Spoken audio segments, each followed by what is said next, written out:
A special good morning to you. This is another episode of The Morning Brew, live on NTN, bringing you updates from the government of St. Lucia this early morning. Again, thank you so much for tuning in. We are live on air and online, coming to you on NTN, on our Facebook platform, our YouTube platform, and on channel 122 cable.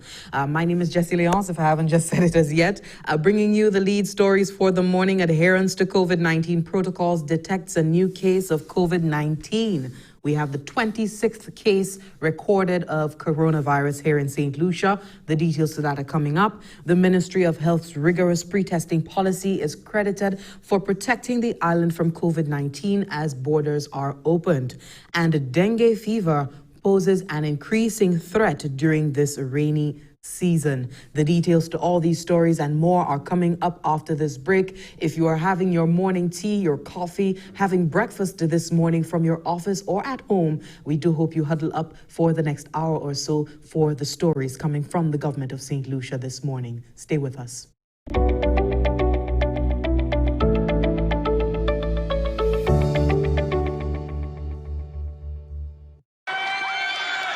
Overnight, growing national unrest. Society, a digital cashless society, one world currency. A vaccine for COVID-19.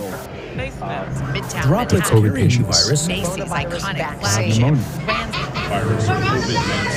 Track the coronavirus. Everybody vaccinated. On the corona pandemic. Our position to the lockdown. An infected Conspiracy theories about the coronavirus. bizarre claims. The truth about the origin of COVID-19 hidden from the rest of the world. And the Chinese.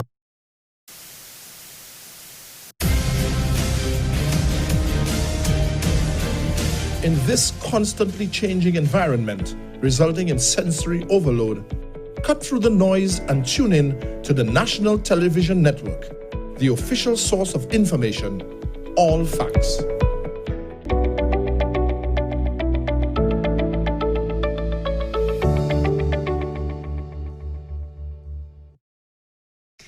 Thank you so much for staying with us. If you're just joining the live for this morning, this is the Morning Brew live on NTN for today, bringing you the latest updates from the government of St. Lucia. The adherence to COVID-19 protocols has assisted the Ministry of Health in detecting a new case of COVID-19, bringing the number of confirmed cases in St. Lucia to 26. Dr. Sharon Vilmar-George did update the island yesterday as soon as word got to the Ministry of Health and Wellness, as is the case usually for all new cases coming through. Any new updates coming on coronavirus have so far been updated by the Ministry of Health and Wellness, and yesterday was no different.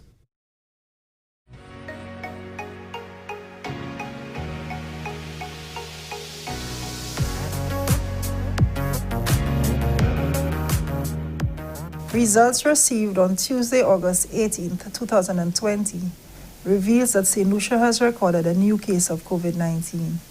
The case is a 32-year-old female who traveled from the United States and has been in government quarantine from arrival. She is stable and will be transferred to the respiratory hospital for care. This brings a total number of confirmed cases of COVID-19 to date to 26. A total of 4,768 tests have been conducted to date. As we manage new cases and investigate possible contacts, the public is advised to take personal responsibilities to protect themselves and family. We advise against mass crowd gatherings. We advise on responsible behavior without unnecessary panic. The public is also advised that all of the protocols are still in place. These also include the use of face masks in public places and to maintain safe physical distance from others. We appeal to everyone to continue supporting our national effort to minimize the threat of COVID-19 on our island. The 5 respiratory clinics remain open to facilitate anyone with respiratory signs and symptoms or any concerns. Also, the 311 hotline is available where questions or concerns can also be addressed. We continue to advise on the importance of maintaining the standard recommendations for infection prevention and control. These include regular hand washing with soap and water or the use of alcohol-based hand sanitizer where soap and water may not be available, and to cover your mouth and nose with disposable tissues when coughing and sneezing. The Ministry of Health and Wellness will continue providing further updates on COVID-19.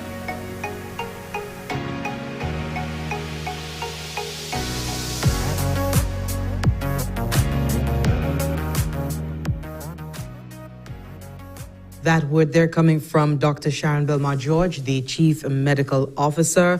Another case of COVID-19, and no sooner did we begin to enjoy a full 100% recovery of the last 25 cases that we have so far registered, we did have another case. And that is expected, as we did hear from the authorities. This is nothing out of what has been already planned for with the reopening of the borders.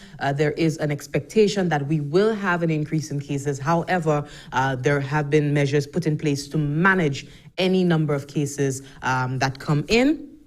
And of course, to be able to detect it early enough to not put the population at risk. And again, just letting you know to please adhere to the protocols. Please adhere to the protocols. Wear the masks. Wash your hands. Their investigations are still ongoing into the 89-year-old who contracted COVID-19. And now we have another case. It is wise that you protect yourself, protect your family, so that the population on a whole can be protected overall. And we did hear from Dr. Sharon Belmar-George that a total of 4,768 tests have been conducted to date. So efforts are feverish at being able to point down to any cases, any potential cases coming into the island, and regular testing that is ongoing at the hospitals, persons coming in to the respiratory clinics and what have you with certain symptoms that resemble COVID-19. You will be tested. And of course, every effort is being taken on the part of the Ministry of Health to ensure that they dot their I's and cross their T's where coronavirus is concerned.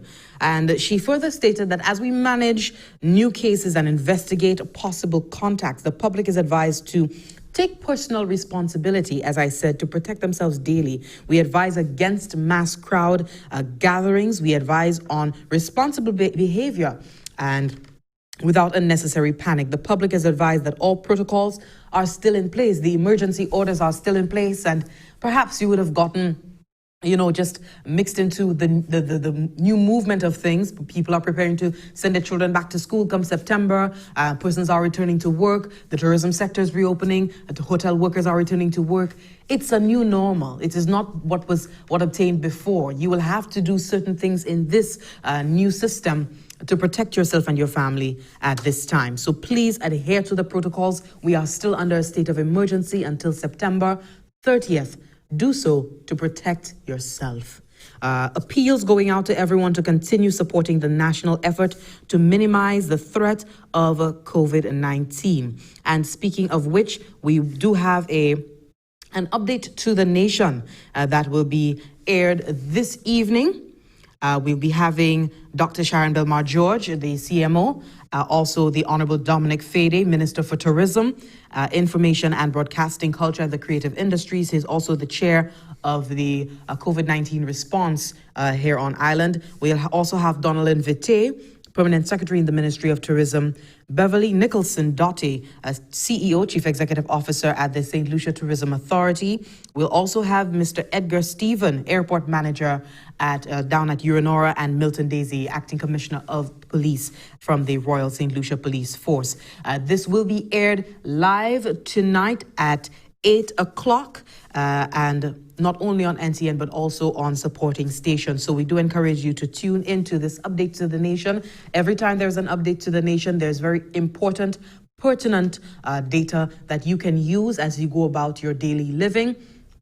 What's the extent of the emergency orders? How should persons go about in certain communities? We'll be getting updates from the CMO. What has changed? What remains? It is important that you tune in this evening at 8 p.m. to get these important updates. We continue with news this morning with Tourism Minister Honorable Dominic Fede. He has lauded the national fight against COVID-19 as St. Lucia is rated number 1 in the Caribbean for the national COVID-19 response. In a comparative data analysis of confirmed COVID-19 per 10,000 population, St. Lucia has a rating of 1.40. That is first place, really. Minister Fede says government's position on testing played a pivotal role. We have more in this report from NTN's Lisa Joseph. The government of St. Lucia has been firm on its position of pre-testing for anyone coming to the island amid the COVID-19 pandemic. When the island's borders reopened to international travel on June 4, 2020, travelers were asked to provide a negative COVID-19 test result 48 hours before arrival. There was widespread concern about the measure from the public and stakeholders, which subsequently led to a revision of 72 hours. With the island's own testing capacity beefed up, the reopening of the tourism sector on July 9, 2020, saw the protocol further revised to provision of a negative test within 7 days of travel to St. Lucia.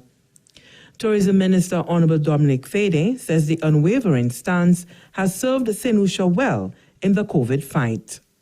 We were hauled over the coals by many stakeholders, not just in St. Lucia, locally and internationally, for the rigid pre-testing mechanism that we have put in place to ensure that we can sustain the opening of our tourism sector. And today I would like to say that we have been vindicated by ensuring that we stay the course and remain very strict as it pertains to the pre-testing protocol. The setting up of the health facility at the Hiranora International Airport for the screening and processing of passengers, the minister says, has added tremendous value to the national effort against the pandemic. Since July 9, some 5,000 visitors have been welcomed to the island, a stark number to the hundreds of thousands who flocked before the deadly pandemic struck. That means that we're somewhere up to about just around 10% of our pre-COVID capacity.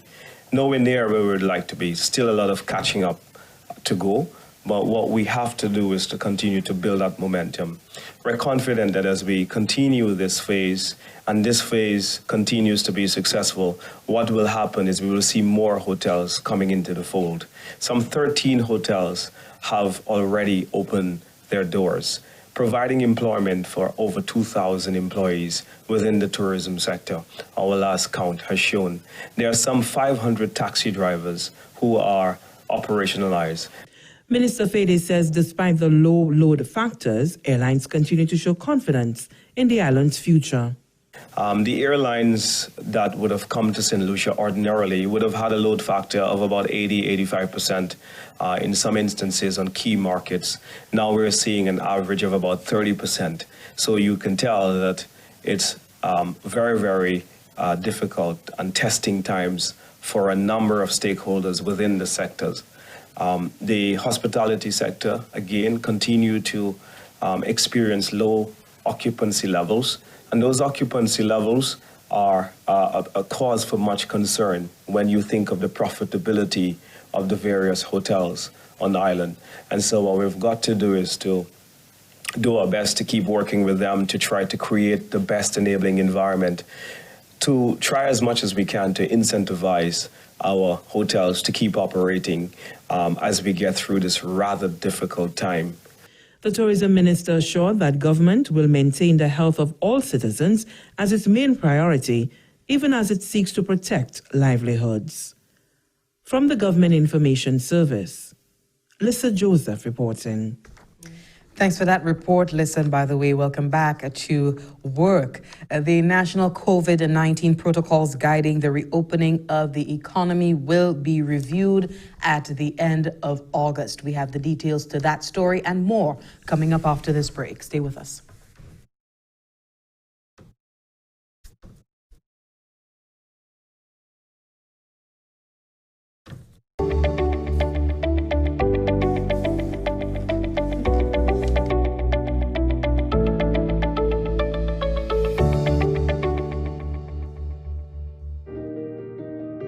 She's been watching, waiting, wondering when the sands of time will give way to a tide of change, and for yesterday and today to become a new tomorrow, For a time when her sun can kiss the cheeks of your loved one and her stars can twinkle in her honeymoon skies. When her earthly embrace will reassure and calm your soul. And her unique view can change your whole perspective. Proudly, she has risen to meet new challenges and to provide safe harbor to all who reach her shores. For her hopes and dreams still stand, shoulder to shoulder, a precious reminder of experiences yet to come. So, wherever your moments and memories take you, let her sense of adventure set you free. She is Saint Lucia. Let her inspire you.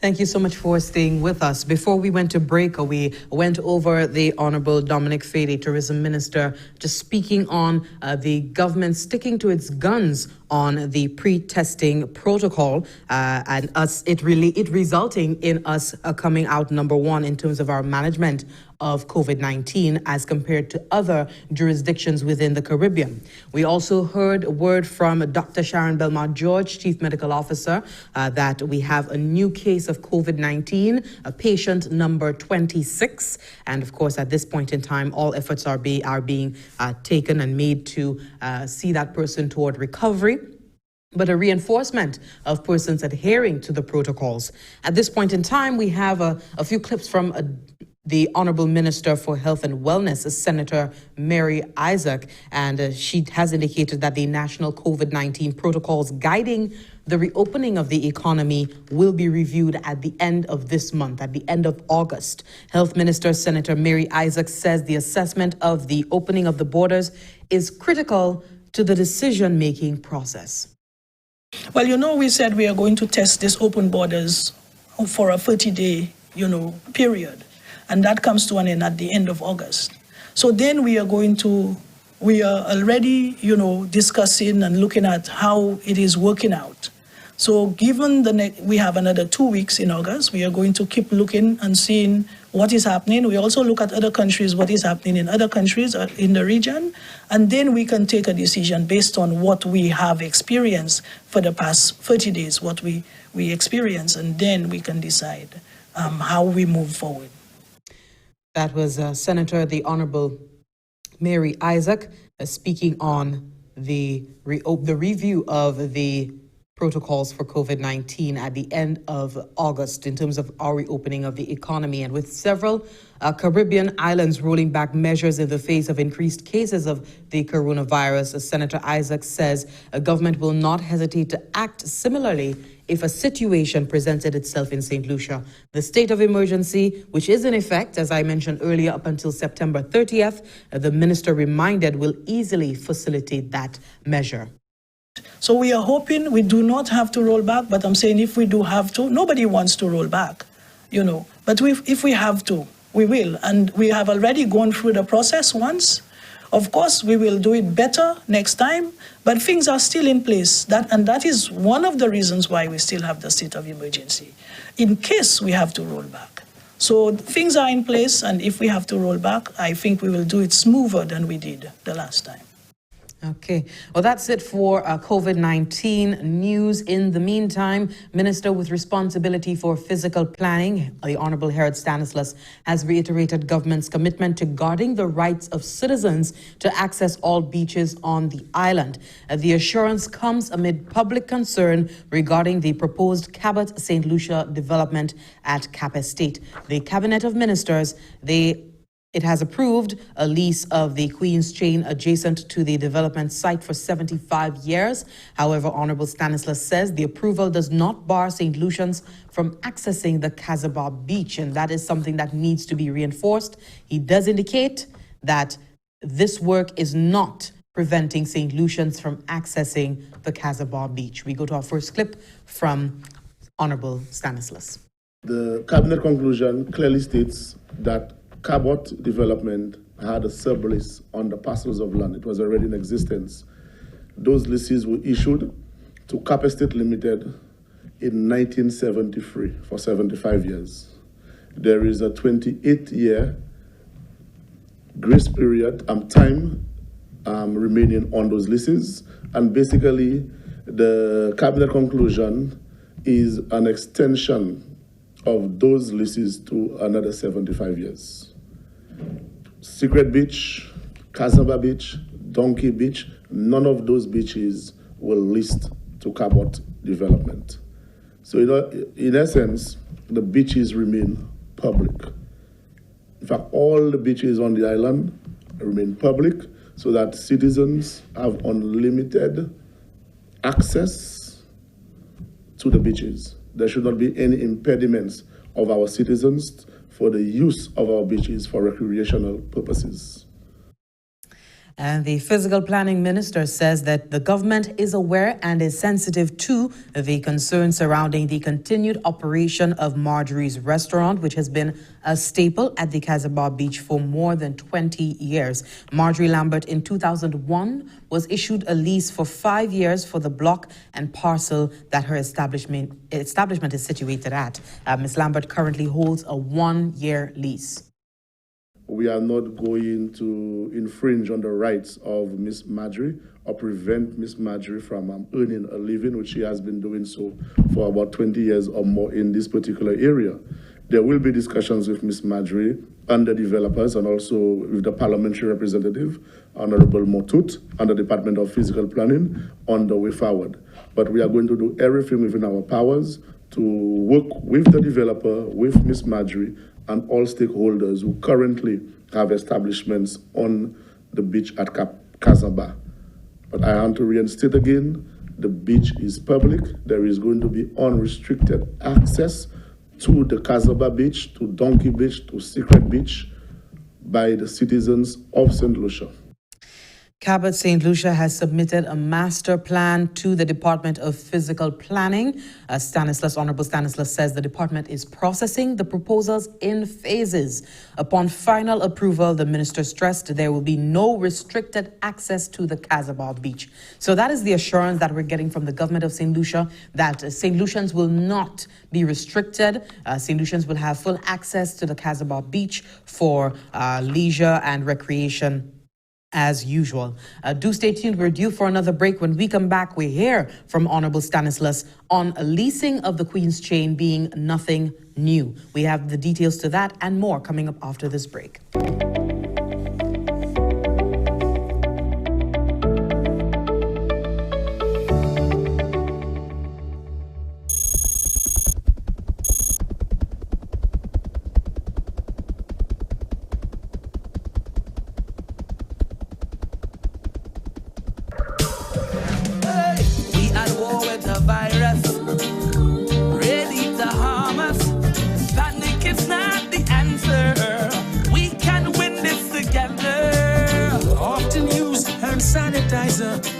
Better yet, use soap and water. We must protect each other if we are to beat this corona. Together let us win this war. Be a soldier for St. Lucia. Together let us win this war. Be a soldier, together we can beat this corona. So you don't become the next case. Avoid touching your face. I'm sure you've been told so. Handshakes and hugging are up. No, no. Advice give you the please. Cover your mouth and your nose if you cough or sneeze. Practice social distancing and avoid large social gatherings. Together let us win this war. Be a soldier for St. Lucia. Together let us win this war. St. Lucia, be a soldier. Together we can beat this corona. For further information, please contact the hotline at 311 or the Bureau of Health Education at 468-5349.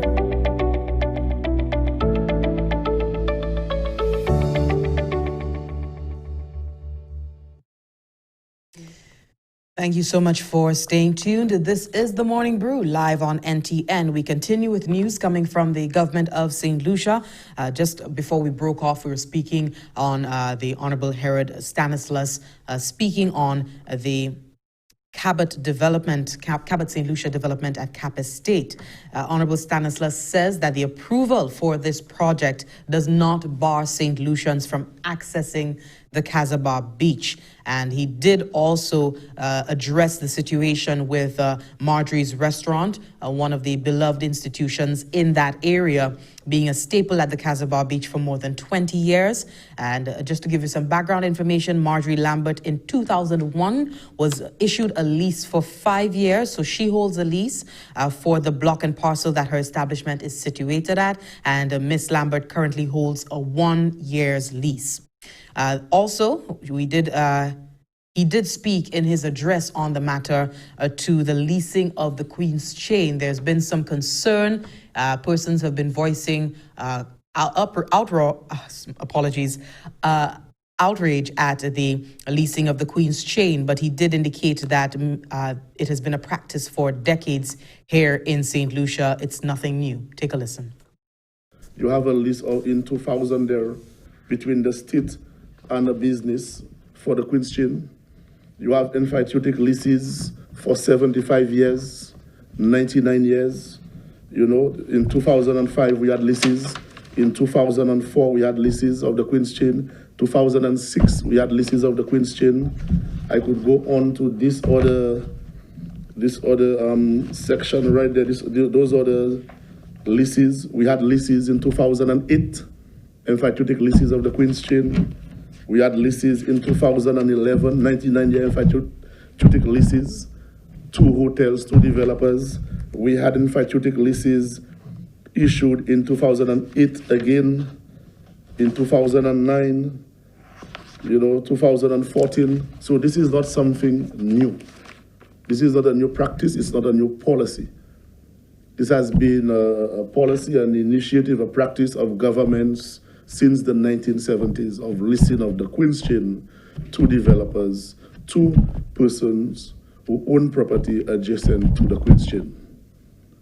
Again, all beaches are public. There is unrestricted access to the beaches, either by foot or vehicular access. There are certain properties where you do not have vehicular right-of-way on the map sheet or the land registry, so persons usually access those beaches by foot.